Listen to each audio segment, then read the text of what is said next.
Death and rebirth of powerful girl, episode 81 से 85 तक। Hello दोस्तों, अब तक आपने पिछले एपिसोड में सुना कि कैसे सिया दादी बच्चों को डांटती है और कहती है कि तुम लोगों ने अमायरा के साथ बहुत गलत किया। वही देव को रिग्रेट हो रहा था। उसे अपने किए पर आज बहुत ज्यादा पछतावा हो रहा था। वह बहुत ज्यादा शर्मिंदा था।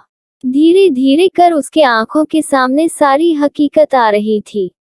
अब आगे। दूसरी ओर अमायरा और रवि खुद शॉपिंग करने के लिए एक बड़े शॉपिंग मॉल में आते हैं। ये ज्वेलरी का एक बड़ा शॉपिंग मॉल था।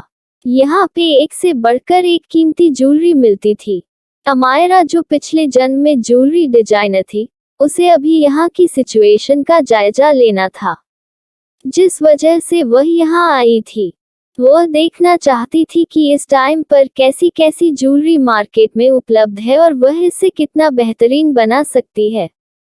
इसलिए उसे एक बार ज्वेलरी को देखना तो पड़ेगा ही, जिस वजह से वह अपने साथ रवि को लेकर आती है। वैसे भी अगर वह मना करती तो रवि कौन सा मानने वाला था, इसलिए वह मजबूरी में उसे साथ लेकर आई थी। जैसे ही वह लोग ज्वेलरी शॉप के अंदर जाते हैं, उनके साधारण कपड़े देखकर एक बार तो उन लोगों को लगता है कि यह बच्चे क्या सच में कोई ज्वेलरी खरीदने आए हैं। वहां का खड़ा स्टाफ उन लोगों को ध्यान से देख रहा था। वही गार्ड ने उनके कीमती कपड़ों को देखकर उन्हें अंदर आने की इजाजत दे दी थी। पर वहां का स्टाफ यही सोच रहा था कि यह छोटे बच्चे कौन सी ज्वेलरी लेंगे। उन्हें अंदाजा था कि यह ज्यादा कीमती ज्वेलरी तो नहीं ले सकते हैं, क्योंकि यह अभी बिल्कुल स्टूडेंट दिख रहे थे और काफी छोटे थे। इस वजह से उन लोगों ने अंदाजे में ही कीमत लगाया और सोचा कि यह मुश्किल से 1 लाख के अंदर ही ज्वेलरी खरीदेंगे। बस यही कारण था जो उन्हें अटेंड करने कोई नहीं आ रहा था। इससे अमायरा को कोई फर्क पड़ने वाला नहीं था। वह धीरे धीरे कर सारी ज्वेलरी देख रही थी। वही उसे ऐसा करते देखकर रवि थोड़ा आश्चर्य में था। उसकी बहन आखिर में क्या कर रही है, उसे तो कुछ पता ही नहीं चल रहा है। तभी एक सेल्स गर्ल ने कहा कि मैम, क्या आपको कुछ लेना है? अगर आपको कुछ लेना है तो बताइए, मैं आपकी हेल्प कर देती हूँ। यह उन सब लोगों से बहुत ही अच्छी थी। इसके लिए ग्राहक बस उसके ग्राहक थे, ना कि कोई अमीर और ना कि गरीब। उसे अपने ग्राहक को कैसे अटेंड करना है, यह उसे अच्छे से आता था। इसलिए उसने बिना उन पर यह ध्यान दिए कि वह कितने की ज्वेलरी खरीदेंगे, बस वह उनकी हेल्प करना चाहती थी, क्योंकि वह देख सकती थी कि बच्चे बहुत छोटे हैं और शायद वह कुछ अच्छा नहीं खरीद पाएंगे। तो उसने सोचा कि क्यों ना वह उनकी हेल्प कर दे, जिससे वह कुछ अच्छा खरीद सके और उन्हें कुछ डिस्काउंट भी मिल सके। इसलिए वह उन्हें बताना शुरू करती है कि मैम, इसे देखिए, ये ज्वेलरी आप पर बहुत अच्छी लगेगी और इसमें कुछ % की डिस्काउंट भी आपको मिल जाएगी। जिस भी ज्वेलरी में डिस्काउंट होती वह उसे जरूर बताती और एक एक कर वह बड़े ही प्यार के साथ अमायरा और रवि को ज्वेलरी दिखा रही थी। लेकिन तभी वहां दूर खड़ी उसकी सब अपोनेंट एक दूसरी सेल्स गर्ल बोलती है कि सोनिया, ये तुम क्या कर रही हो? तुम इन बच्चों को इतनी कीमती ज्वेलरी क्यों दिखा रही हो? तुम्हें अंदाजा नहीं है क्या ये बच्चे कभी इतनी महंगी ज्वेलरी खरीद सकते हैं? इसलिए जो इनकी औकात की हो बस तुम उन्हीं को दिखाओ। उसकी बातों को सुनकर अमायरा को बिल्कुल अच्छा नहीं लगता। वह उसकी ओर घूर कर देखती है। वही रवि का तो मन कर रहा था कि वह उसे जाकर उसके मुंह पे जोरदार थप्पड़ मारे। आखिर में उसकी हिम्मत कैसे हुई उनकी औकात देखने की? क्या उसकी औकात इतनी है कि वह उनके सामने भी खड़ी हो सके? लेकिन ये घटिया लड़की उनके बारे में ऐसा कैसे बोल सकती थी? वही वह लड़की जो किसी बड़े घर से नहीं थी, वह मामूली सी एक एम्प्लॉय थी जो बहुत गरीब घर से आती थी। उसे बिल्कुल भी अंदाजा नहीं था कि उनके सामने खड़े ये लोग कौन हैं। वह तो बस उनके साधारण से कपड़ों को देखकर अंदाजा लगा रही थी कि यह लोग ज्यादा संपन्न घर से नहीं होंगे, क्योंकि उनके कपड़े देखने में बड़े ही साधारण थे और सिंपल थे, जिसमें किसी भी प्रकार का लोगो वगैरह नहीं लगा था। और वैसे भी वह गरीब थी, तो इसलिए उसे इन सब चीजों की ज्यादा नॉलेज नहीं थी। इसलिए वह जब भी कोई अमीर ग्राहक आता था तो उसकी भर भर कर चापलूसी करती थी, जिससे वह अपना व्यवहार ज्यादा अच्छा बना सके। वही सोनिया, जो खामोशी से उसकी बातों को सुन रही थी, वह उसे डांटते हुए बोलती है कि तुम ऐसा कैसे बोल सकती हो पूनम, तुम्हें ऐसा नहीं बोलना चाहिए, क्योंकि ग्राहक हमारे लिए सबसे ऊपर होते हैं और हमें यही सिखाया गया है कि हमें सबको एक नजरिए से देखना चाहिए। इसलिए मैं जो कर रही हूँ तुम मुझे करने दो। ये बच्चे ज्वेलरी देखना चाहते हैं तो मुझे इन्हें शांति से दिखाने दो। तुम मेरे काम में इंटरफेयर नहीं करो, वरना तुम्हारे लिए ठीक नहीं होगा। वही उसकी ऐसी बातें सुनकर वह घमंडी लड़की पूनम, जो कि अपने आप को यहाँ का हेड समझती थी, जबकि ऐसा कुछ नहीं था। यहाँ की जो हेड थी वह उसकी आंटी थी, जिस वजह से वह यहाँ पर अपना चलाया करती थी। लेकिन उसे नहीं पता था कि इस वक्त उसके सामने खड़ी लड़की कोई आम लड़की नहीं है। वही वह बहुत ही साइकास्टिक तरीके से हंसते हुए बोलती है, अरे वाह, लगता है मेरी मासूम सोनिया को मुझ पर गुस्सा आने लगा। अरे बेबी, मैंने तो बस तुम्हारी हेल्प करनी चाहिए थी। अगर तुम इसी तरह से गरीबों को अटेंड करती रहोगी तो तुम अपने लिए कभी भी एक घर नहीं खोज पाओगी और तुम इसी तरह सड़कों पर अपनी जिंदगी बिताते रहोगी। सोचो जरा कि तुम्हारे पास कभी भी पैसे ना हो और तुम पूरी जिंदगी इसी तरह दर बदर ठोकरें खाती रहो तो कितना मजा आएगा ना। उसकी बातों को सुनकर सोनिया को बहुत ज्यादा दुख होता है। हाँ, वह गरीब है और अभी अभी इस शहर में आई है, इसलिए वह बहुत ज्यादा स्ट्रगल करती है। उसके पास पैसों की कमी है, जिस बहुत ही कम पैसों में कई लड़कियों के साथ पार्टनरशिप करके रहती है, जहां उसका रहना बहुत ही दुश्वार हो गया है। वह लड़कियां उसे तरह तरह से परेशान करती हैं, लेकिन उसके पास पैसे नहीं है, जिस वजह से उसे सब कुछ बर्दाश्त करना होता है। वह गुस्से से पूनम की ओर देखते हुए बोलती है कि अपना मुंह बंद रखो। किसी की गरीबी पर इस तरह हंसा नहीं जाता है, और वैसे भी तुम्हें क्या पता है, लोगों की सूरत देखकर तुम उनकी सीरत का अंदाजा नहीं लगा सकती हो। वैसे भी तुम्हारा जो काम है तुम जाकर करो और मुझे अपना काम करने दो। इतना कहकर वह मायरा की तरफ आगे बढ़ जाती है और उसे लेकर वह दूसरी ओर चली जाती है, क्योंकि उसे पता था कि अगर वह यहाँ खड़ी रही तो यह इसी तरह उसका सर दर्द बनी रहेगी और उसे इसी तरह तरह तरह से बातें सुनाती रहेगी। वही मायरा, जिसका यहाँ का तमाशा देखने का बिल्कुल मन नहीं था, वह भी उसके साथ जाने लगती है। लेकिन जैसे ही वह लोग मुड़कर 2 कदम आगे चलते हैं, वैसे ही पूनम की आवाज आती है। बड़े घमंड के साथ वह बोलती है कि तुम घटिया लड़की, अपने आप को क्या समझती हो? वैसे ठीक ही तो है, तुम जैसी घटिया लड़की ऐसे ही घटिया लोगों को अटेंड कर सकते हो। उसकी बातें सुनकर अब मायरा के पैर अपनी जगह पर ही रुक जाते हैं। वह मायरा जैसे ही मुड़कर उसकी ओर देखती है तो एक पल के लिए पूनम के शरीर में ठंडक दौड़ जाती है, क्योंकि अमायरा की आंखें इस वक्त बहुत ही ज्यादा खतरनाक हो चुकी थी। ऐसा लग रहा था जैसे वह अपनी आंखों से ही जलाकर पूनम को भस्म कर देगी। पूनम को तो अमायरा को देखकर अजीब से डर महसूस होने लगते हैं।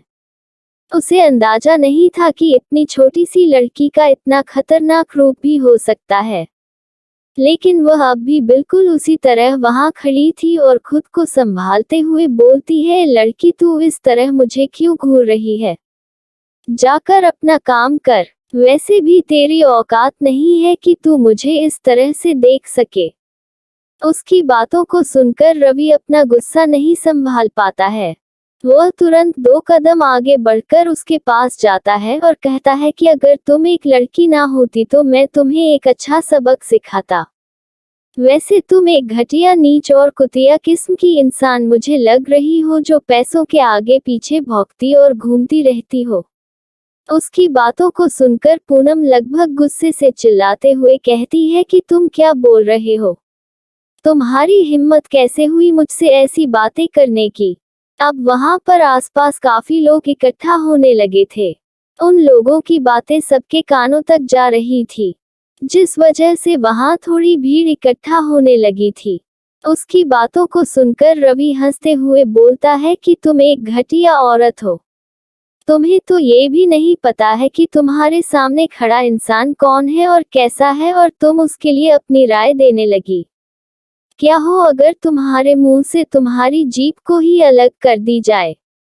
उसकी बातों को सुनकर एक बार के लिए पूनम को डर लगने लगता है, लेकिन उसे लगा कि सामने खड़ा ये छोटा बच्चा उसका क्या बिगाड़ लेगा। इसलिए उसने पूरे एटीट्यूड के साथ कहा कि घटिया लड़के, तुम्हारी हिम्मत कैसे हुई मेरे लिए ऐसा बोलने की? उसे इतनी निडरता से बात करते हुए देखकर अमायरा को समझ आ जाता है कि जरूर यह किसी के दम पर फुदक रही है, वरना इसकी औकात नहीं है कि वह उसके सामने कुछ बोल सके। वह अभी भी खामोश होकर उसकी बातों को सुन रही थी। वह देखना चाहती थी आखिर में इसमें कितनी हिम्मत है और यह कितना बोल सकती है। बाकी वह इसे तो एक अच्छा सबक सिखाएगी ही, क्योंकि आज तक किसी की हिम्मत नहीं हुई जो अमरा के सामने ऊंची आवाज से भी बात करे, और इस 2 टके की घटिया लड़की की इतनी हिम्मत जो उसके लिए वह इतना बुरा बोल रही है। अभी वह लोग बात को आगे बढ़ाते हैं कि तभी वहां उनकी आवाज सुनकर पहले से ही शॉपिंग करने आई हुई रीमा और उसकी दोस्त आ जाती हैं। जैसे ही वह अपने सामने अमायरा को देखती है तो उन्हें एक आइडिया आता है। वह इसे सबके सामने जलील करना चाहती थी। आज उसकी बहुत ज्यादा बेइज्जती हुई थी घर में, जिस वजह से उसे अपना मुंह छिपाकर भागना पड़ा था। तो अब उसकी बारी है। यही सोचकर वह उस भीड़ में मोर्चा संभालने के लिए कूद जाती है।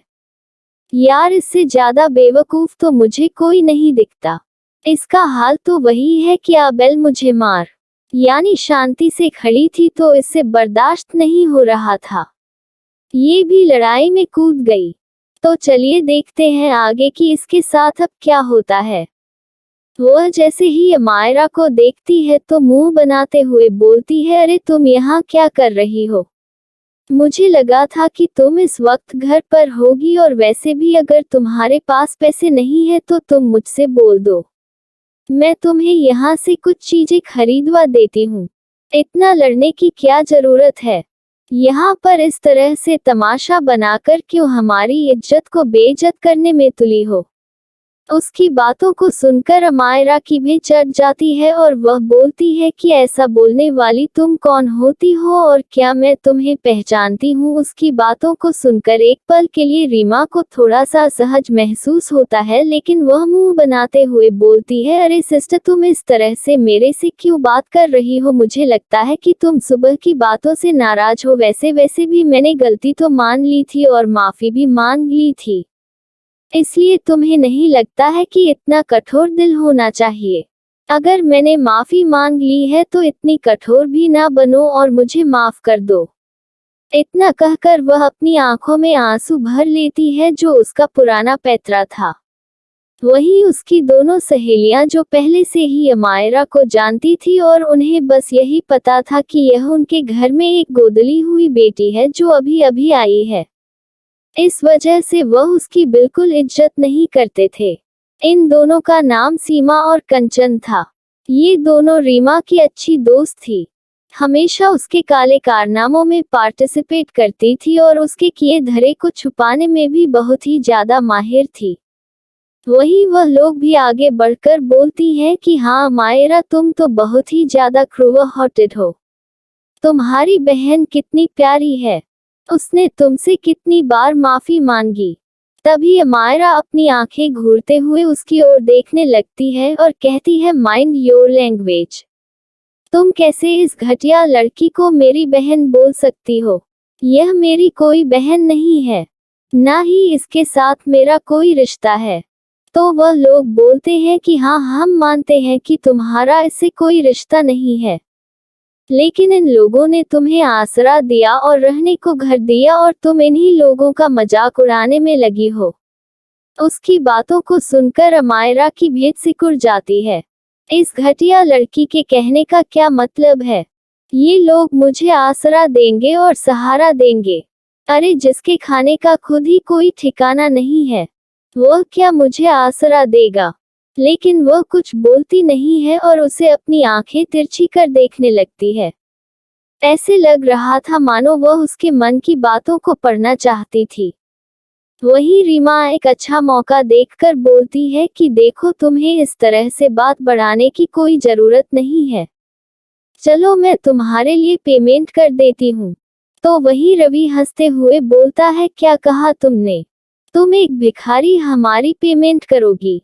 अरे पहले खुद की तो औकात देख लो। हमारे पैसों पर, हमारे टुकड़ों पर पलने वाली तुम एक नीच और घटिया लड़की हो, और तुम हमारा पेमेंट करोगी? तुम्हारी औकात भी है? नहीं, तुम्हारी औकात नहीं है कि तुम हमारा पेमेंट कर सको, और वैसे भी अभी यहाँ रवि राय खड़ा है तो तुम्हें टेंशन लेने की क्या जरूरत है?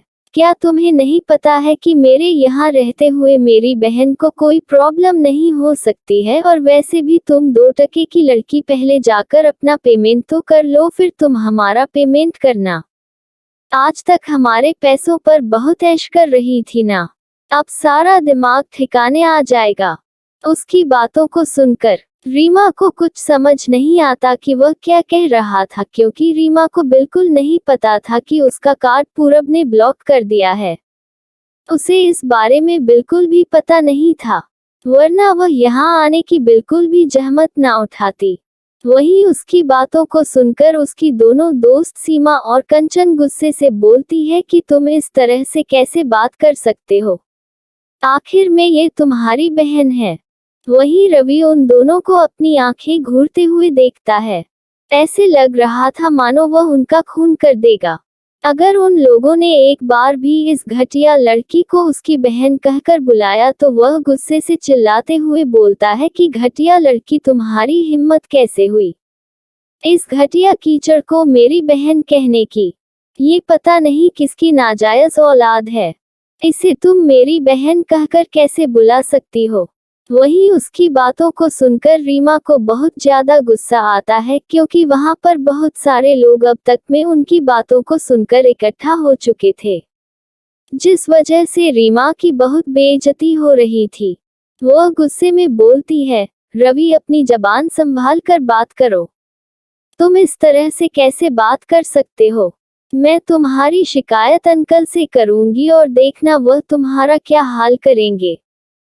तो वही रवि हंसते हुए बोलता है, हाँ हाँ, जैसे तू हर बार करती है ना, तू मेरी शिकायत जाकर मेरे डैड से करती है और अपने घटिया मगरमच्छ के आंसू बहाकर मुझे पनिशमेंट दिलाती है। लेकिन तुझे अब तक अंदाजा नहीं हुआ क्या कि मैं कभी भी अपनी बातों से पीछे नहीं हटता, और मेरे डैड अगर मुझे जब पनिशमेंट देते हैं तो तुझे पता भी है, मेरा एक भाई है जो मुझे उनकी पनिशमेंट से पूरी तरह से बचा लेता है। इसलिए बेकार की कोशिश करना छोड़ दे और जाकर अपनी भिखारी वाली जिंदगी जी, क्योंकि आगे से मेरे भाई ने तेरे लिए अच्छा इंतजाम कर दिया है। उसकी बातों को सुनकर रीमा को थोड़ा डर लगने लगता है। आखिर में ये किस बारे में बोल रहा है? तभी रवि हंसते हुए बोलता है, वैसे तू एक्टिंग करने में कितनी ज्यादा माहिर है, तुझे तो ऑस्कर अवार्ड मिलना चाहिए था, और वैसे तू यहाँ क्या कर रही है? अरे जाके एंटरटेनमेंट की दुनिया में अपने पैर जमा, वहाँ तेरे लिए अच्छा काम है, क्योंकि तू बहुत अच्छी एक्टिंग कर लेती है। कैसे सुबह खुद को बचाने के लिए बेवकूफ हो गई थी, और देखो तो कैसे गिरगिट की तरह रंग बदल कर तुरंत यहाँ शॉपिंग करने पहुंच गई है। वाकई में तुझ जैसी घटिया लड़की तो मैंने कभी देखी ही नहीं। उसकी बातों को सुनकर अब तक वहां खड़ी भीड़ भी कान्हा फूंसी करना शुरू कर दी थी। वह धीरे धीरे आपस में बोल रहे थे कि आखिर में ये लोग कैसे हैं और ये लड़की कितनी घटिया है। उसकी बातों को सुनकर रीमा को अब बिल्कुल अच्छा नहीं लग रहा था। तभी वह बहुत ही अच्छे से एक्टिंग करते हुए बोलती है कि अमायरा, तुम मुझे क्यों इतना परेशान करती हो? मैं तो तुम्हें कितना प्यार करती हूँ, फिर भी तुम हमेशा मुझे परेशान ही करती रहती हो। कोई भी ऐसा मौका नहीं होता है जब तुम मुझे परेशान ना करो। और मैं इतनी ज्यादा नासमझ हूँ कि तुम्हारे चाल को समझ नहीं पाती हूँ और तुम्हारे ट्रिक में फंस जाती हूँ और हमेशा परेशान हो जाती हूँ। उसकी बातों को सुनकर अमायरा को तो उस पर हद से ज्यादा गुस्सा आता है। ये घटिया लड़की अपने कर्मों को उसके सर पर थोप रही थी। उसकी हिम्मत भी कैसे हुई? तभी रवि चिल्लाते हुए बोलता है, घटिया लड़की, तुम्हारी हिम्मत भी कैसे हुई मेरी बहन से इस तरह बोलने की? और यह क्या बोल रही हो तुम? बहुत सीधी सादी हो। अरे गिरगिट भी तुम्हारे आगे फेल हो जाए, जितनी जल्दी तुम रंग बदलती हो, और तुम बड़ी सीधी सादी हो। इतना बोलकर वह जोर जोर से हंसने लगता है। अब रीमा को सच में रवि पर बहुत ज्यादा गुस्सा आने लगता है। वह उसके ऊपर उसके सामने तेजी से जाती है और बोलती है कि तुम घटिया इंसान, तुम्हारी हिम्मत कैसे हुई इस तरह से बोलने की? मैं तुम्हें छोड़ने वाली नहीं हूँ। इतना बोलकर वह उस पर हाथ उठाने जाने वाली थी। तभी अमायरा आकर जोर से उसका हाथ पकड़ लेती है। उसने उसके हाथों को इतनी जोर से दबाया हुआ था जिससे दर्द के मारे उसके मुंह से चीख निकल जाती है। वह छटपटाते हुए बोलती है कि घटिया लड़की, मेरा हाथ छोड़ो। तुमने मेरे हाथ को इतनी जोर से क्यों दबाया हुआ है? तो अमायरा गुस्से में बोलती है कि अभी तो मैंने तुम्हारे हाथ ही दबाए हैं, लेकिन दोबारा अगर तुमने ऐसी हरकत की और मेरे भाई के ऊपर हाथ छोड़ने की कोशिश की तो मैं तुम्हारे हाथ को यहीं बीच से काट डालूंगी। इतना कहकर वह गुस्से से उसका हाथ झटकती है। उसने अपनी पूरी फोर्स के साथ उसका हाथ झटका था, जिस वजह से उसका हाथ बहुत तेजी के साथ साइड में जाकर एक दीवार से टकराता है, जिससे उसे बहुत ज्यादा चोट आती है।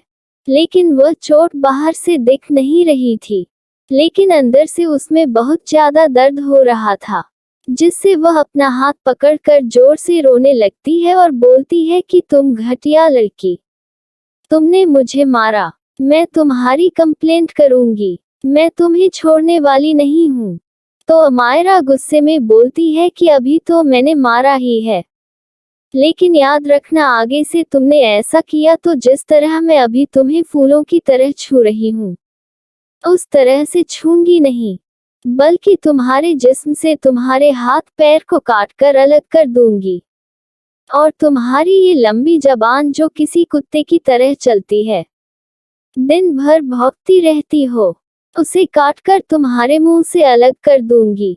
उसकी इतनी डरावनी और खतरनाक धमकी को सुनकर एक पल के लिए वहां खड़े सभी लोग डर जाते हैं और उन्हें इस समय ऐसा एहसास हो रहा था कि यहाँ का माहौल बहुत ही ज्यादा ठंडा हो रहा है। धीरे धीरे कर वह वहां खड़े काफी लोग थोड़ी दूर चले जाते हैं, क्योंकि इस वक्त अमायरा का ऑरा इतना ज्यादा खतरनाक हो चुका था कि जिसे देखने भर से डर का एहसास हो रहा था। वहीं दूर खड़ा एक लड़का ये सारा नजारा देख रहा था। ये लड़का देखने में बहुत ही ज्यादा हैंडसम था। उसकी ग्रे आंखें सबको एक ही पल में दीवाना बना सकती थी। अगर कोई उसकी आंखों में देख ले तो ऐसा महसूस हो रहा था कि जैसे मानो हिप्नोटाइज ही हो जाए।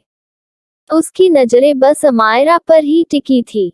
वह जब से यहाँ आया था, लगातार अमायरा को ही देखे जा रहा था।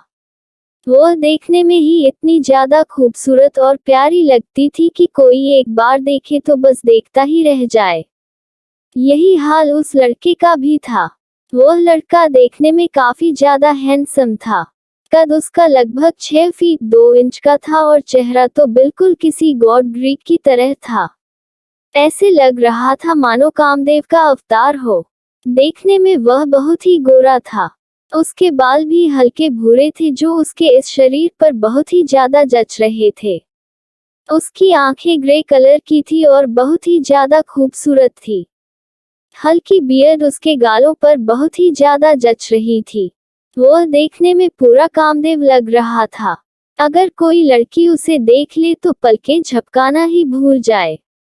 लड़कियां तो उस पर मानो अपनी जान ही न्योछावर कर दे। वह इस समय कांच की दीवार के दूसरी तरफ खड़ा था, जिस वजह से बाहर से उसे कोई नहीं देख सकता था, लेकिन अंदर वही वह सबको देख रहा था।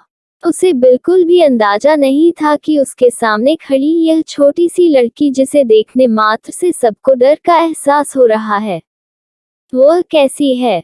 लेकिन पहली ही बार में मानो जैसे उसे देखकर उसे पहली नजर वाला प्यार हो गया हो। वह लगातार अपनी बिना पलके झपकाए उसे बस एकटक ही देखे जा रहा था। तभी वहां स्टाफ के और लोग आ जाते हैं। वह लोग उन दोनों को शांत कराने लगते हैं, लेकिन रीमा शांत होने का नाम नहीं ले रही थी। वहीं रवि भी कम नहीं था। वह भला क्यों पीछे हटे, वह भी पीछे हटने वाला नहीं था। वह भी लगातार अपनी जबान चलाए जा रहा था। इन सब को देखकर अमायरा को बहुत ज्यादा गुस्सा आ रहा था।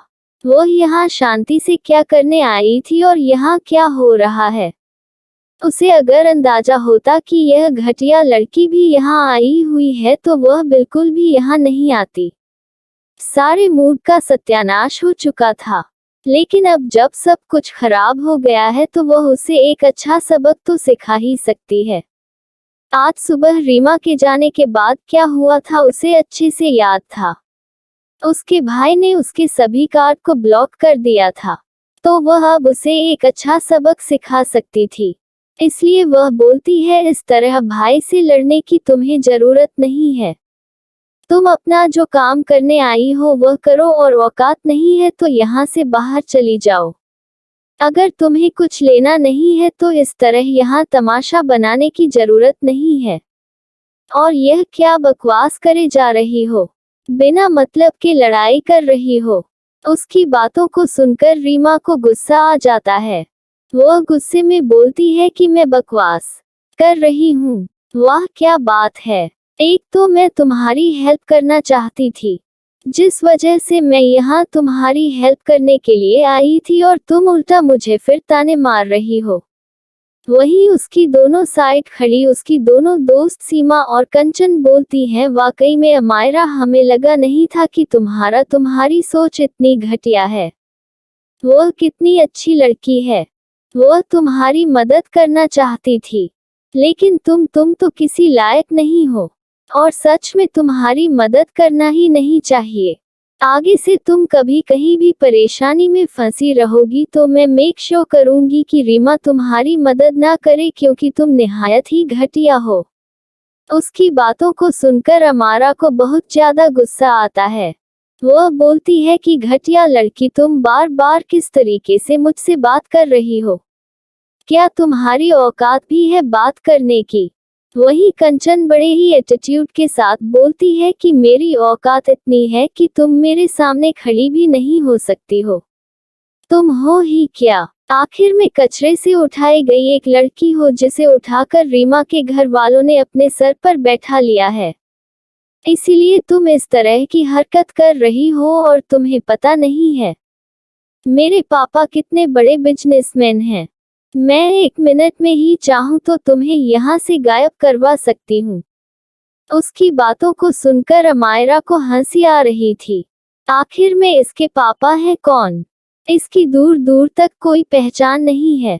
उसके सामने एक कीड़े मकोड़े की औकात रखने वाले ये लोग आज इस तरह से उससे बातें कर रहे हैं। वह खुद में ही बोलती है, वह अमायरा क्या दिन देखने पड़ रहे हैं। कहाँ मैं दुनिया की इतनी बड़ी साइंटिस्ट, कहाँ मैं दुनिया को मुट्ठी में करके रखने वाली, कहाँ मैं एक बड़ी माफिया डॉन, और आज मुझे इन चूजों की बातें सुननी पड़ रही है। लगता है जल्दी ही मुझे अपने असली रूप में आना पड़ेगा, वरना मेरे इर्द गिर्द ये छिपकली, मेढक और टिड्डे जैसे लोग मंडराते ही रहेंगे। वह गुस्से से उसकी ओर देखते हुए बोलती है, तुम्हारे बाप का नाम क्या है? भला मैं भी तो जानूं कितने अमीर हैं। ये बात वह सिर्फ इसलिए पूछ रही थी क्योंकि वाकई में उसे उसके पिता का नाम नहीं पता है, और जब वह अपने पिता के दम पर इतना उछल रही है तो उसे 1 मिनट भी नहीं लगेगा उसके जमीन पर लाने को, उसे उसकी औकात दिखाने में। इसलिए वह वाकई में जानना चाहती थी कि आखिर में उसके पिता कौन है, जिससे वह उसे आराम से बैंकरप्ट कर सके। आखिर में इस लड़की की हिम्मत कैसे हुई बार बार अमायरा को परेशान करने की, और आखिर में वह कोई अमायरा नहीं है, वह तो एक खतरनाक माफिया डॉन आस है जो किसी को छोड़ने वाली नहीं है। और अमायरा की जिंदगी में इन लोगों ने कितने ज्यादा प्रॉब्लम क्रिएट किए हुए हैं, ये बात उसे अच्छे से पता है। तो अब जब बारी उसकी है तो वह उसे बिल्कुल भी नहीं छोड़ेगी। इसलिए वह जैसे ही यह सुनती है कि उसका पिता एक पावरफुल इंसान है तो वह जानना चाहती थी कि आखिर में वह कौन है। वही कंचन बड़े ही एटीट्यूड के साथ बोलती है कि तुम्हें मित्तल कंपनी के बारे में तो पता ही होगा, उमेश मित्तल मेरे पिता ही हैं। उसकी बातों को सुनकर अमायरा को अपना पेट पकड़कर हंसने का मन कर रहा था। यह उमेश मित्तल किस खेत की मूली है, वह जो दुम हिलाकर आगे पीछे सबके घूमता रहता है, वह इतना बड़ा बिजनेसमैन कब से बन गया। वह एक कुटिल मुस्कान देते हुए बोलती है, ओह आईसी अब समझ में आया कि तुम किस किस कुत्ते की औलाद हो। मुझे नहीं पता था कि उस कुत्ते की औलाद या कुतिया इतनी ज्यादा फूकेगी। तो चलो मैं तुम्हारे पिता को और तुम्हें तुम्हारी औकात दिखा देती हूँ। उसे अच्छे से याद था कि उमेश मित्तल वही इंसान है जिसने कंचन की इतनी बड़ी गलती पर मायरा को ही उल्टा डांटा था और उसे विवश किया था अपनी कंप्लेंट वापस लेने के लिए। जब कंचन ने उसे बहुत ज्यादा परेशान किया था और टॉयलेट में बंद कर दिया था। संडे की छुट्टी होने की वजह से वह पूरे एक दिन टॉयलेट में बंद रही और दूसरे दिन जब स्कूल खुला तब जाकर वह बेहोशी की हालत में बाहर मिली थी। ये सब सोचकर उसे बहुत ज्यादा गुस्सा आ रहा था और जब इस बात की कंप्लेंट उसने की तो उल्टा उसके पिता ने आकर उसे बहुत ज्यादा धमकी दी और उसे कंप्लेंट वापस करने के लिए मजबूर कर दिया। अब जब उसकी बेटी उसके पैसों पर उछल रही है तो क्यों ना उसे उसकी औकात दिखाई जाए। यही सोचते हुए वह तुरंत ही अपने फोन पर कुछ मैसेज टाइप करती है और फिर वह शांति से उसकी ओर देखने लगती है। वही कंचन उसे ऐसा करता देखकर उसके होठों पर विजय मुस्कान आ जाती है। उसे लगता है कि वह उससे जीत गई और अमायरा शांत हो गई है। वह पूरे एटीट्यूड में कहती है, आखिर में तुम अपनी औकात पे आ ही गई। तो अमायरा बोलती है कि हाँ, कुछ देर में सबकी औकात पता चल जाएगी। फिलहाल तुम लोग अपने हंसते जाओ वरना मुझसे उलझकर तुम अपने जिंदगी के वह बुरे दिन देखोगी जिसे सपने में भी नहीं सोचा होगा। इतना बोलकर वह वहां से मुड़कर जाने लगती है। लेकिन अभी रीमा ने अपना बदला पूरा नहीं किया था। वह काफी तेजी से बोलती है कि क्या तुम बाहर जा रही हो? हाँ, क्यों नहीं, तुम्हारे पास पैसे नहीं होंगे? आखिर में तुम हॉस्टल की एक गरीब लड़की हो तो तुम्हारे पास पैसे कहाँ होंगे? चलो मैं दरियादिल बन जाती हूँ और तुम्हारे ऊपर रहम कर तुम्हारे लिए कुछ खरीद देती हूँ। उसकी बातों को सुनकर अमायरा अभी कुछ बोल पाती। उससे पहले ही रवि, जो अभी तक शांत खड़ा था क्योंकि उसकी बहन बोल रही थी, तो वह बिल्कुल भी अपनी बहन के बीच में इंटरफेयर नहीं करना चाहता था। वह तुरंत ही बोलता है कि तुम जैसी घटिया लड़की की औकात नहीं जो मेरी बहन के लिए कुछ खरीद सके। वैसे मैं बता दूं कि तुम्हारी तो खुद भी औकात ही नहीं है कि तुम अपने लिए भी कुछ खरीद लो। अगर यकीन नहीं होता है तो चलो हमें कुछ खरीद कर दिखाओ, मैं भी तो देखूं कि तुम्हारी कितनी औकात है। वही उसकी बातों को सुनकर रीमा का तो टेम्पर ही हाई हो जाता है। वह गुस्से से काउंटर की ओर जाती है। उसने अब तक काफी ज्यादा शॉपिंग कर ली थी। वह तुरंत ही काउंटर पर जाकर वहां खड़े सेलर को अपना कार्ड देती है और बोलती है कि लो इसके बिल करेक्ट करो। तो वह तुरंत ही उसका कार्ड लेकर मशीन में लगाता है, लेकिन तभी बीप की आवाज के साथ उसका कार्ड रिजेक्ट हो जाता है। तो वह आदमी बड़े ही जेंटल तरीके से बोलता है कि मैम, आपका कार्ड रिजेक्ट हो चुका है। अगर आपके पास कोई दूसरा कार्ड हो तो आप उसे दीजिए क्योंकि इसमें बैलेंस नहीं है। उसकी बातों को सुनकर अमायरा को रीमा को धक्का लगता है। अरे, इसमें इतना ज्यादा बैलेंस तो था, फिर कहाँ चला गया? तो वह बोलता है कि नहीं मैम, इसमें कोई बैलेंस नहीं है। रीमा उसके ऊपर गुस्सा करने लगती है तो वह बेचारा मजबूरी वश फिर से रीमा के सामने अब कार्ड लगाकर दिखाता है तो वह फिर से रिजेक्ट हो जाता है। ये देखकर रीमा को बड़ा आश्चर्य होता है। फिर वह तभी जल्दी से अपना दूसरा कार्ड निकालती है और उसे देती है। लेकिन ये क्या, ये भी रिजेक्ट हो गया। फिर वह तीसरा और चौथा कार्ड निकालती है, लेकिन ये सारे ही रिजेक्ट हो जाते हैं। अब वह काफी ज्यादा घबरा चुकी थी। क्या सच में आज सुबह जो हुआ उसकी वजह से उसके पॉकेट मनी बंद कर दी गई है और उसके पैसे भी उससे छीन लिए गए हैं? ऐसा नहीं हो सकता है। वह मन ही मन घबराने लगती है।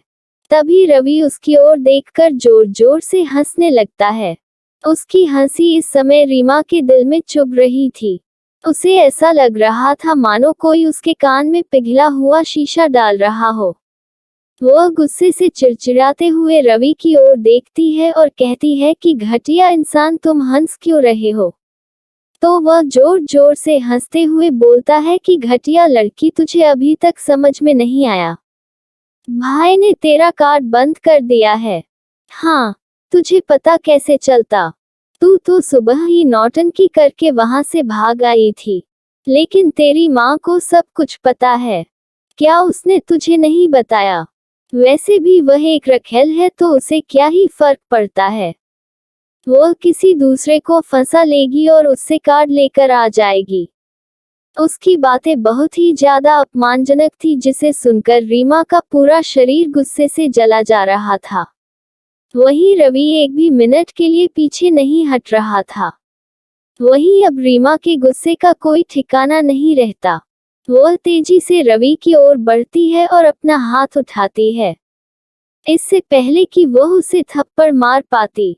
अमारा बहुत ही तेजी से एक्शन लेती है और वह, जो कि रवि की दूसरी साइड खड़ी थी, काफी तेजी से आकर रीमा के हाथों को झटके के साथ पकड़ लेती है और दूसरे ही पल तेजी से मोड़ देती है, जिससे एक जोरदार कट की आवाज आती है। उसी के साथ रीमा का हाथ टूट जाता है। उस बुरे हाल में रीमा की चीख गूंज जाती है। यह इतना जल्दी हुआ कि वहां खड़ा कोई इंसान देख नहीं पाया। उन्होंने तो ये तक नहीं देखा कि यह क्या हुआ। वह बस इतना ही देख पाए कि कोई परछाई काफी तेजी से उस ओर गई और फिर रीमा के चीखने की आवाज आई। किसी ने यह नहीं देखा कि उसके साथ हुआ क्या। ऐसा लग रहा था जैसे सब कुछ आंखों का भ्रम हो। वहीं शीशे के वॉल के पीछे से खड़ा वह व्यक्ति सारा नजारा देख रहा था। उसे भी यह सब देखकर बहुत ही ज्यादा आश्चर्य हो रहा था। वहीं उसके होठों पर छोटी सी मुस्कुराहट थी, क्योंकि वह अब तक इतना अंदाजा लगा चुका था कि सामने खड़ी ये लड़की बहुत ही ज्यादा पावरफुल है। वह कोई साधारण लड़की नहीं लग रही थी।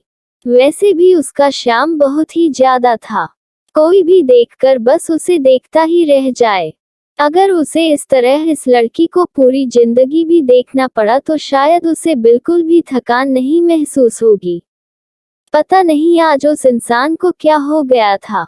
वह इंसान देखने में कोई आम इंसान नहीं लग रहा था। उसके आसपास का औरत बहुत ही पावरफुल था और उसके आसपास से खतरनाक वाइब आ रही थी। वहीं साइड में खड़ा उसका असिस्टेंट, जो कि उसका एक अच्छा दोस्त था। वह सारा नजारा अपनी आंख फाड़े देख रहा था, क्योंकि उसे भी अब तक सारा मारा माजरा समझ आ चुका था। वह अच्छे से समझ गया था कि यह लड़की जो खुद को शांत दिखा रही है, एक तूफान है। अभी तक मायरा शांति से सब कुछ देख रही थी। वह बिल्कुल भी यहाँ किसी तरह की प्रॉब्लम नहीं चाहती थी, वरना अभी तक इन लोगों ने जितनी बकवास की, वह उनकी बकवास सुनने वाली नहीं थी। एक पल ना लगता उसका मुंह तोड़ने में और उसे इस दुनिया से गायब करने में। लेकिन यहाँ इतने सारे लोगों के बीच वह कोई तमाशा नहीं चाहती थी। वह बस शांति से यहाँ ज्वेलरी की डिज़ाइन देखने आई थी और उसे देखकर लौट जाना चाहती थी।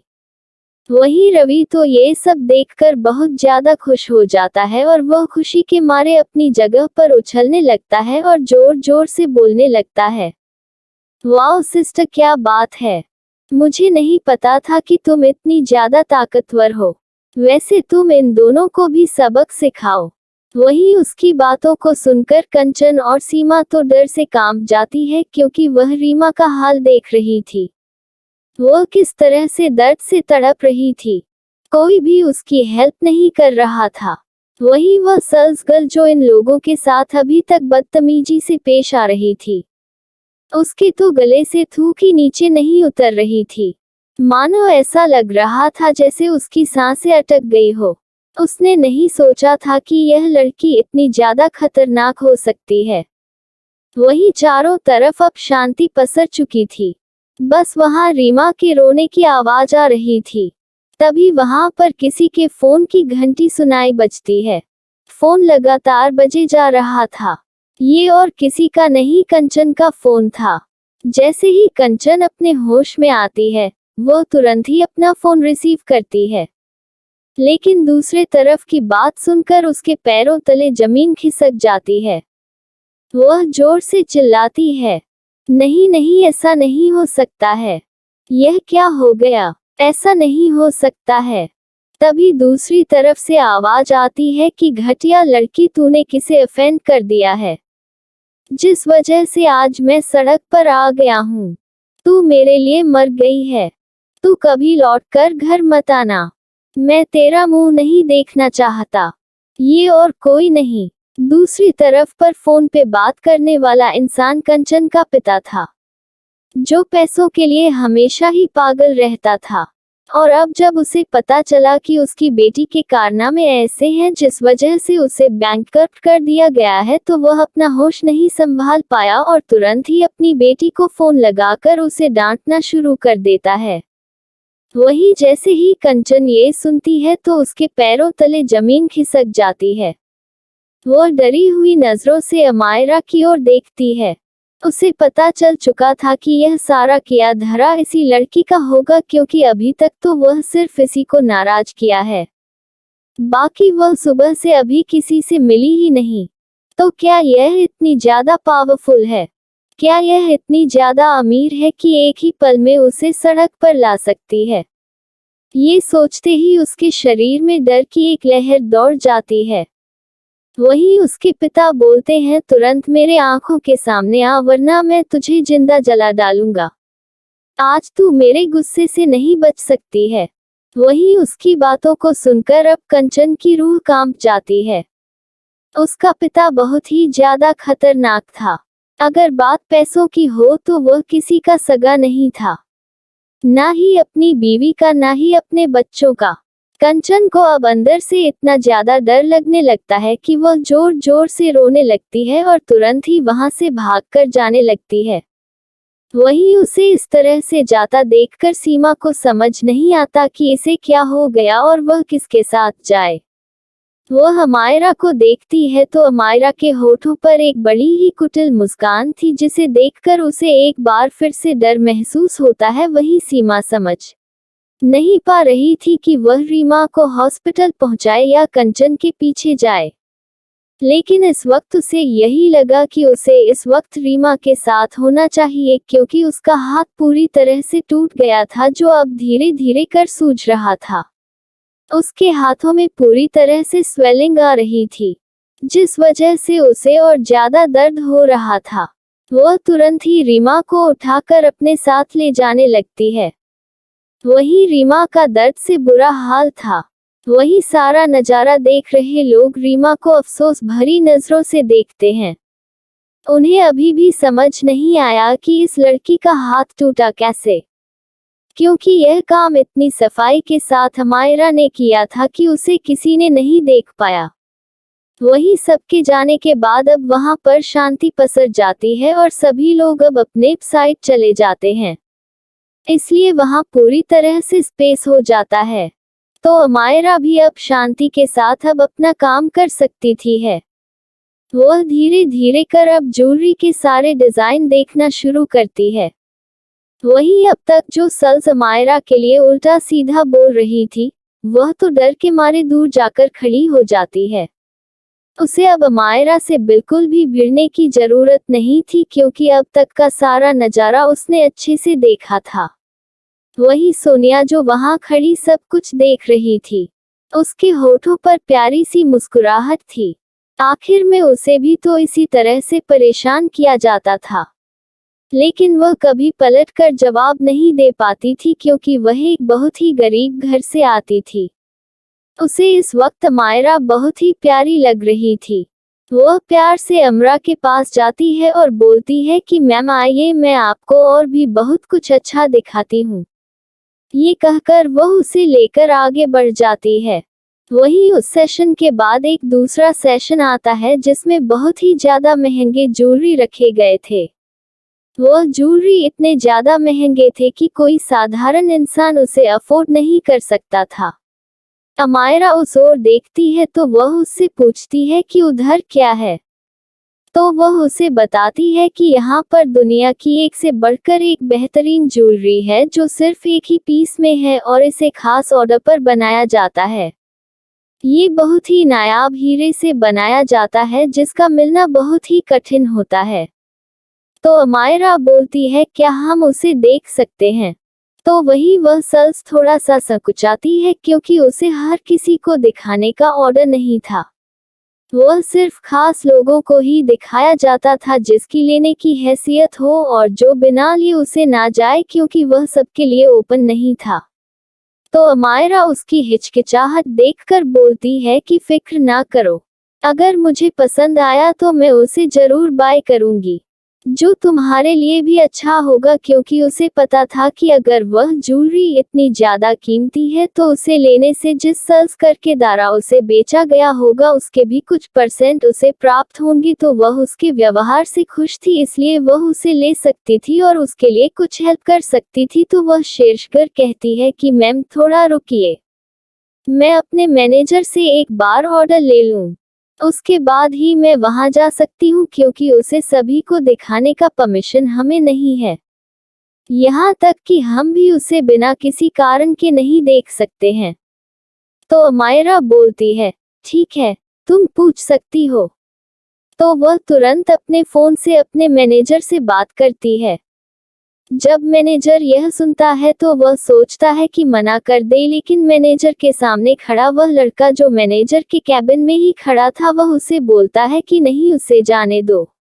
मैनेजर की उस लड़के की बातों को सुनकर मैनेजर की भी हिम्मत नहीं होती कि वह कुछ बोल सके।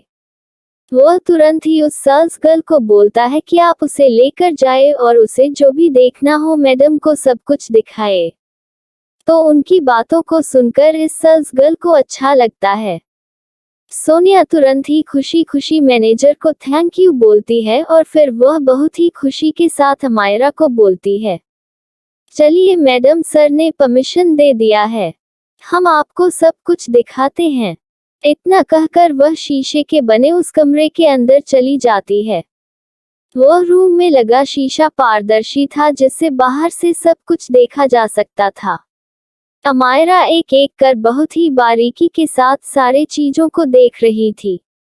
वहां बहुत सारे पेंडेंट रखे हुए थे, ब्रेसलेट रखे हुए थे और नेकलेस रखे हुए थे और यहाँ तक कि वहां बहुत ही कीमती हार भी रखा हुआ था, जो कि किसी रानी या महारानी के लिए बिल्कुल परफेक्ट होता। फिलहाल अमायरा को इस हार में कोई दिलचस्पी नहीं थी क्योंकि यह हार बहुत ही हैवी थे। वह चारों तरफ अपनी नजरें दौड़ा कर देख रही थी। तभी उसकी नजर एक पिंक डायमंड पर पड़ती है जिससे एक बहुत ही प्यारा सा ब्रेसलेट बना हुआ था। ये देखकर उसकी नजरें चमक जाती है। वह उस पिंक डायमंड के पास जाती है और उसे उठाने के लिए अपने हाथ बढ़ाती है। तो सेल्स गर्ल बोलती है मैम आराम से, क्योंकि यह यहाँ का बहुत ही महंगा ज्वेलरी है। ये बहुत ही ज्यादा कीमती है और बहुत ही ज्यादा रेयर है। ये पिंक डायमंड है जिसे हाल ही में अमेरिका से मंगाया गया है और यह जल्दी ही किसी ऑप्शन में रखा जाएगा। इसकी कीमत बहुत ज्यादा है। तो अमायरा बोलती है कि इसे किसने मंगाया है? तो वह बोलती है सॉरी मैम, इस बारे में मुझे कुछ नहीं पता। मैं तो बाहर से जितनी खबर सुनी है बस मैं उतना ही जानती हूँ। अमायरा को भी पता था कि एक साधारण सी सेल्स गर्ल अंदर की बातें नहीं जान सकती है, लेकिन वह पिंक डायमंड अमायरा को बहुत अच्छा लगता है। तो वह पूछती है कि इसकी कीमत क्या है। तो वह उसे देखते हुए बताती है कि इसकी कीमत 2 करोड़ रुपए है। इतना बोलते हुए उस साहसकर की जवान तो कांप रही थी, क्योंकि 2 करोड़ तो वह सपने में भी नहीं सोच सकती है, क्योंकि जहां अमीर लोग एक छोटी सी ब्रेसलेट 2 करोड़ की पहन सकते हैं, वहीं वह गरीब लोग अपनी पूरी जिंदगी में भी 2 करोड़ नहीं देखते हैं। उनके लिए तो 1-2 लाख भी इकट्ठा करना बहुत मुश्किल था, जहां वह मुश्किल से 20 से 25 हजार की नौकरी करते हैं, जिसमें उन्हें अपना पेट भरना भी मुश्किल होता है। एक आम सी जिंदगी जीने वाले लोग इतने बड़े सपने नहीं देख सकते थे। वहीं अमायरा के लिए ये 2 करोड़ कोई मायने नहीं रखता था। वह तुरंत ही उस ब्रेसलेट को अपने हाथों में ले लेती है। ये ब्रेसलेट उसके भाई के हाथों में बहुत अच्छा लगेगा। ये और किसी के लिए नहीं, बल्कि वह अपने बड़े भाई पूरब के लिए यह ब्रेसलेट लेना चाहती थी। वह बिल्कुल उसके भाई की तरह ही परफेक्ट था। उस ब्रेसलेट में कोई भी कमी नहीं थी। अमरा उस सेल्स गर्ल को बोलती है कि इसे पैक कर दो। जैसे ही वह शेरिश ये सुनती है तो उसकी आंखें फटी की फटी रह जाती है। क्या ये 2 करोड़ की ब्रेसलेट को ये छोटी सी नन्ही सी लड़की अफोर्ड कर सकती है? क्या उसने अब तक जो सोचा था सब कुछ गलत था? तो वह सोचती है कि शायद मैं ठीक से नहीं सुन पाई। वह थोड़ा हिचकिचाते हुए बोलती है, मैम आपने क्या कहा? शायद मैंने ठीक से नहीं सुना। उसकी हिचकिचाहट देखकर अमायरा के होठों पर मुस्कुराहट आ जाती है। तो वह बोलती है कि मैं चाहती हूँ कि आप इसे पैक करवा दें। उसकी बातों को सुनकर अब जाकर सोनिया को यकीन होता है कि वाकई में उसने जो पहली बार सुना था वह सही सुना था। उसकी तो खुशी का ठिकाना नहीं रहता। वहीं वह आश्चर्य से उस नन्ही सी लड़की को देख रही थी।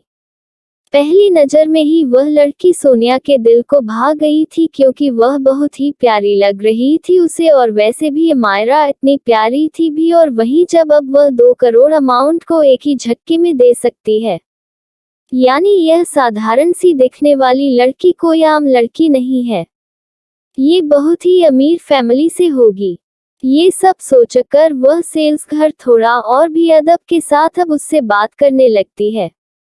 वहीं अमायरा देखती है कि कैसे वह सेल्स घर अब तक जैसे साधारण दोस्त की तरह बात कर रही थी, उससे अब उसका रवैया बिल्कुल बदल गया।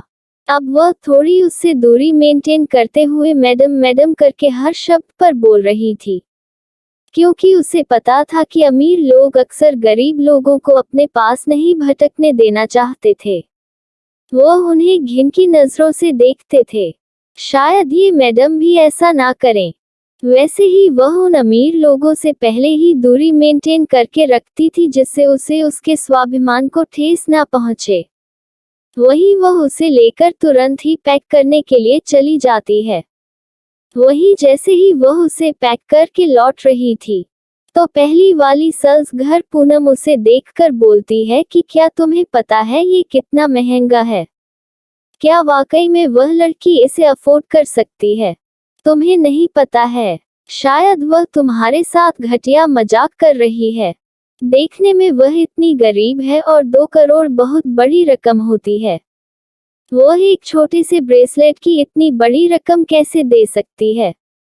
तुम ठीक से एक बार चेक कर लो, है ना? ऐसा ना हो कहीं तुम अपने जॉब से हाथ धो बैठे हो, क्योंकि तुम्हें पता है जिस चीज को तुम वहां से निकाल कर बाहर जा रही हो, अगर वह थोड़ा भी नुकसान हुआ तो तुम्हें तुम्हारे जॉब से धक्के मारकर निकाल दिया जाएगा।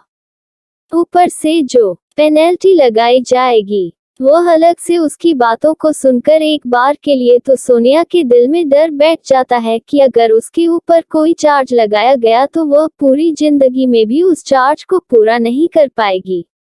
लेकिन उसे भरोसा था, क्योंकि उसने अमायरा की आंखों में सच्चाई देखा था। इसलिए वह पूरे कॉन्फिडेंस के साथ बोलती है कि जो होगा मेरे साथ होगा, इसलिए तुम्हें मेरी चिंता करने की जरूरत नहीं है। तुम अपने काम से काम रखो। इतना कहकर वह आगे बढ़ जाती है। वही पूनम उसे एक कुटिल मुस्कान के साथ देखने लगती है और कहती है कि घटिया लड़की, तेरे जैसे ही पूरी वह लड़की भी घटिया ही है। देखती हूँ कैसे तुम दोनों को बेइज्जत करके यहाँ से निकाला जाता है। आगे बहुत ही मजा आने वाला है। मुझे लगता है आज फिर से एक और अच्छा एंटरटेनमेंट होने वाला है। इतना कहकर वह मुस्कुराने लगती है।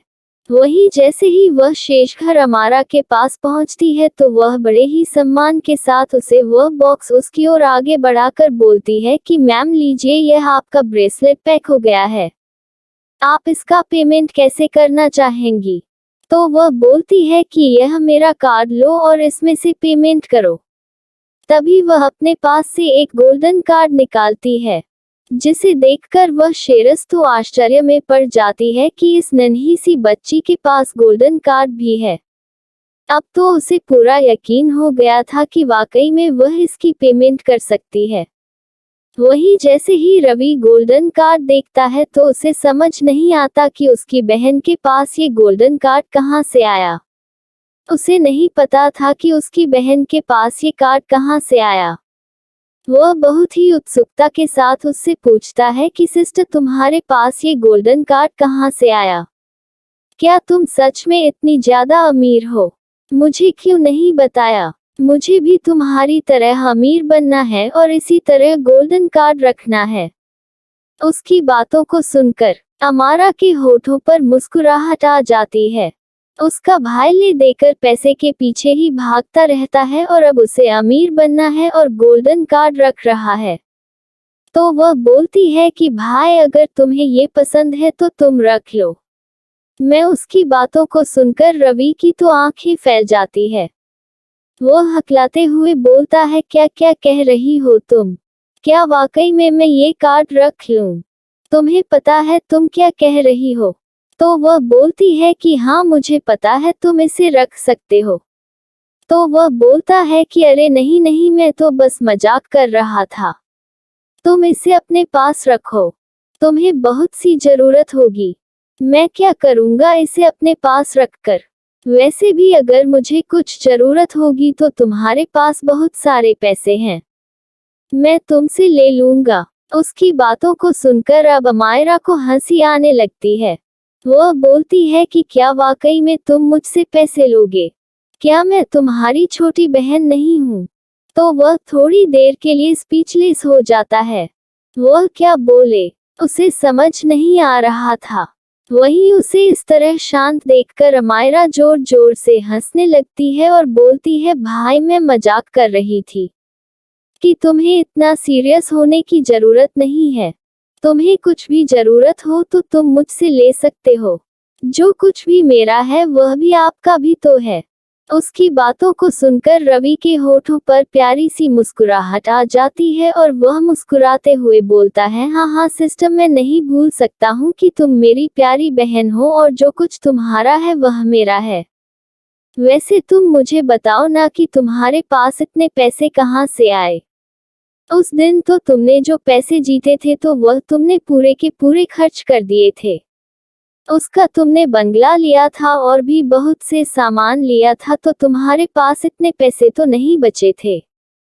तो वह मुस्कुराते हुए बोलती है कि भाई मैंने पिछले दिन ऐसा बहुत कुछ किया है जिसके बारे में आपको नहीं पता है। उसी से मैंने इन पैसों को कमाया है। ये सुनकर उसका भाई आश्चर्य से देखने लगता है और बोलता है कि सिस्टर, मैं तो सारे वक्त तुम्हारे साथ रहता था, तब तुमने कब किया? तो उसने कहा कि मैंने ये रात में किया है। तो रवि बोलता है कि इसका मतलब तुम रात को घर से बाहर छुप कर जाती हो। ऐसा तुम्हें नहीं करना चाहिए और तुम्हें अगर कहीं जाना चाहिए तो मुझे अपने साथ लेकर जाना चाहिए। इतना कहकर वह मुंह बना लेता है। वही उसकी बातों को सुनकर अमायरा का तो मन कर रहा था कि वह अपना सर पीट ले। उसका भाई उसकी बातों को नहीं समझ रहा था। तब वह बोलती है, भाई मैं कहीं नहीं जाती थी, ये सारा काम मैं अपने कंप्यूटर से करती हूँ। तो उसकी बातों को सुनकर रवि उसकी ओर आश्चर्य से देखने लगता है। उसको बिल्कुल नहीं समझ में आया था कि आखिर में उसकी बहन ऐसा क्या करती है कंप्यूटर में जो इतने पैसे कमा सकती है। अगर ऐसा कुछ है तो वह भी ऐसा करके पैसे कमा सकता है। तो वह उससे पूछता है कि सिस्टर तुम ऐसा क्या करती हो?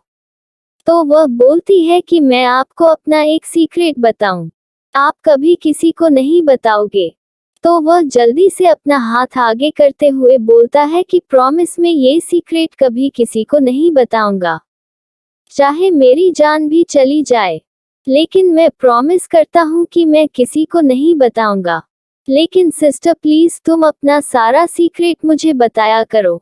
उसकी बातों को सुनकर मायरा के होठों पर मुस्कुराहट आ जाती है। वाकई में उसका भाई बहुत ही प्यारा है। तो वह बोलती है मैं एक टॉप लेवल की हैकर हूँ और मुझे कुछ टास्क मिलता है जिसे अगर मैं पूरा कर लूँ तो मुझे बहुत पैसे मिलते हैं। यहाँ तक कि यह टास्क करोड़ों रुपए का होता है। उसी से मैंने ये पैसे कमाए। ये सब सुनकर रवि की तो आंखें फटी की फटी रह जाती है। उसे यकीन नहीं हो रहा था कि क्या उसके बहन एक हैकर भी है। अरे यार उसके अंदर इतने सारे गुण हैं और वही एक नंबर का निकम्मा। वह ये सोचकर बोलता है कि सिस्टर तुमने ये सब कहाँ सीखा? मुझे यकीन नहीं हो रहा है कि इतने कम उम्र में तुमने इतना सब कुछ सीख लिया है। तो अब आगे क्या होने वाला है? क्या रवि को अपने बहन की आइडेंटिटी पता चल पाएगी? और क्या मायरा रवि को और कुछ भी बताएगी? और वह दूसरा लड़का कौन है जो तब से मायरा को देखे जा रहा है जब से वह इस मॉल के अंदर आई थी? उसकी असली आइडेंटिटी क्या है और वह कौन है? जानने के लिए इसका नेक्स्ट एपिसोड सुनना बिल्कुल ना भूलें। तो मिलते हैं आपसे नेक्स्ट एपिसोड में अपने हीरो की नई एंट्री के साथ। तब तक के लिए हमारी स्टोरी में बने रहने के लिए आप सभी का धन्यवाद।